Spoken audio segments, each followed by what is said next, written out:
Hydroponics ও অ্যাকুয়াপনিক্স পদ্ধতির চাষে ঝুঁকছেন ইরাকি কৃষকরা। বলছেন জলবায়ু পরিবর্তনের ফলে সৃষ্ট পানির সংকটে উত্তম বিকল্প এই পদ্ধতি। কারণ এতে অন্যান্য পদ্ধতির তুলনায় ফসল উৎপাদনে পানির সাশ্রয় হয় ৮৫ থেকে ৯০ ভাগ।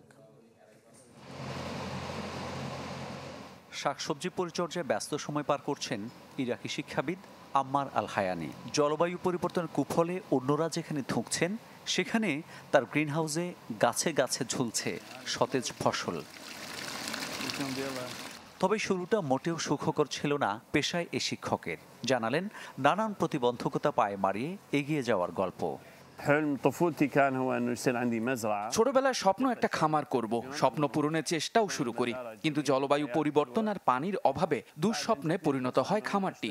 কারণ অত্যন্ত ব্যয়বহুল হওয়ায় পানির অভাবে খামারের সব গাছ মরে যায়। সাফল্য পেতে ব্যাপক অনুসন্ধান শুরু করি আমি। বিভিন্ন দেশ ঘুরে একাধিক গবেষকের সাথে সাক্ষাতের পর পেলাম সবচেয়ে কম পানি ব্যবহার করে ফসল ফলানোর পদ্ধতি। ফসল চাষে মাটি এবং পাইপ পদ্ধতি ব্যবহার করছেন খরায় জর্জরিত বাগদাদের এই বাসিন্দা। জানান নিয়মিত জল খরচের মাত্র 10 ভাগ ব্যবহার করেই ফসল ফলানো যায় এই পদ্ধতিতে।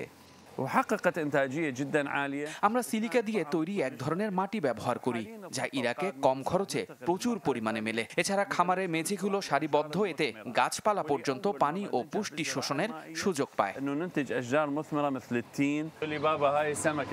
হাইড্রোপনিক্স ও অ্যাকুয়াপনিক্স পদ্ধতি ব্যবহারে একদিকে মাছের বর্জ্য থেকে প্রচুর পুষ্টি পায় উদ্ভিদ, অন্যদিকে মাছ পায় স্বচ্ছ জল। এতে সাশ্রয় হয় প্রায় ৯০ ভাগ পানি। আমরা টাফ পাথর ব্যবহার করি, এটি আর্দ্রতা ধরে রাখে। শাকসবজি চাষে সাফল্য পেয়ে এখন ফসলের বহুমুখীকরণের দিকে এগুচ্ছি। আগামীতে ফুল চাষ করব, এটা নতুন অভিজ্ঞতা। এই পদ্ধতি আগামীতে উচ্চ ফলন ও খাদ্য সুরক্ষায় ভূমিকা রাখবে বলে মনে করছেন এই শিক্ষক।